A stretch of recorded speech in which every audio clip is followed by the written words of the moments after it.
ഇന്നലെ ഇവരുടെ കളരി ക്ലാസ്സിന് കൊണ്ടാക്കിയിട്ട് ഞാൻ അവിടെ ഇരുന്നപ്പോൾ താഴെ അരുണിൻ്റെ കാറ് അരുൺ സർപ്രൈസ് തരാൻ വേണ്ടി വന്നതാണ്. പക്ഷേ ഞാൻ ആ സർപ്രൈസ് പൊളിച്ചു. അങ്ങനെ അരുണുമായിട്ട് ചായ കുടിക്കാൻ വേണ്ടി പോയപ്പോഴത്തേക്ക് അവിടെ കാർ പാർക്കിംഗ് ഇല്ല. പിന്നെ തിരിച്ചു വന്ന് സ്കൂട്ടി എടുത്തിട്ട് പോവുകയാണ്.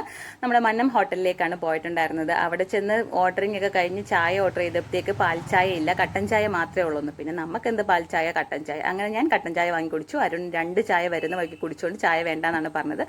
അങ്ങനെ നമ്മൾ പൊറോട്ടയും ചിക്കനും ഒക്കെ വാങ്ങിയിട്ട് ഇവിടെ എത്തിയപ്പോഴത്തേക്ക് കളരി ക്ലാസ് കഴിഞ്ഞിട്ടുണ്ടായിരുന്നു. 2 എണ്ണം അരുണിനെ കണ്ടപ്പോഴുള്ള സന്തോഷമാണ്. പിന്നെ വീട് എത്തിയ ഉടനെ ഓടിപ്പോയി ബിസ്ക്കറ്റ് എടുക്കുവാണ്. അങ്ങനെ ഞാൻ 2 വഴക്കൊക്കെ പറഞ്ഞപ്പോഴത്തേക്ക് ആൾ കൂളായിട്ട് അതൊക്കെ അടച്ചു വെച്ചിട്ടുണ്ട്. പിന്നെ ഇതൊക്കെ വേഗം സെർവ് ചെയ്യുവാണ്. കാരണം എല്ലാവർക്കും നല്ല വിശപ്പുണ്ട്. ഇവർക്ക് പിന്നെ കളരി ക്ലാസ് കഴിഞ്ഞുകൊണ്ട് നല്ല രീതിയിൽ വിശക്കുന്നുണ്ടായിരുന്നു. അങ്ങനെ ഞാൻ എടുത്ത് വെച്ചപ്പോഴത്തേക്ക് ഒരാൾക്ക് ആ ഒരു പൊതിഞ്ഞുകൊണ്ട് വന്ന ഇലയിൽ തന്നെ കൊടുത്തേക്ക് കുട്ടിക്കും ഇലയിൽ വേണം, പ്ലേറ്റ് വേണമെന്നാണ് പറയുന്നത്. പിന്നെ ആ ഒരു പൊറോട്ട ഇങ്ങനെ ആ ഒരു ഗ്രേവിയിലും ചിക്കനിലും ഒക്കെ ഇട്ട് ഞങ്ങൾ കഴിച്ചുകൊണ്ടിരുന്നപ്പോഴത്തേക്ക് എനിക്ക് പൊറോട്ട വേണ്ടാന്ന് പറഞ്ഞിട്ടുള്ള ആളാണ് അരുണും വന്ന് കഴിക്കാൻ തുടങ്ങിയിട്ടുണ്ട്. കുട്ടി പിന്നെ പൊറോട്ട കഴിക്കില്ല കേട്ടോ.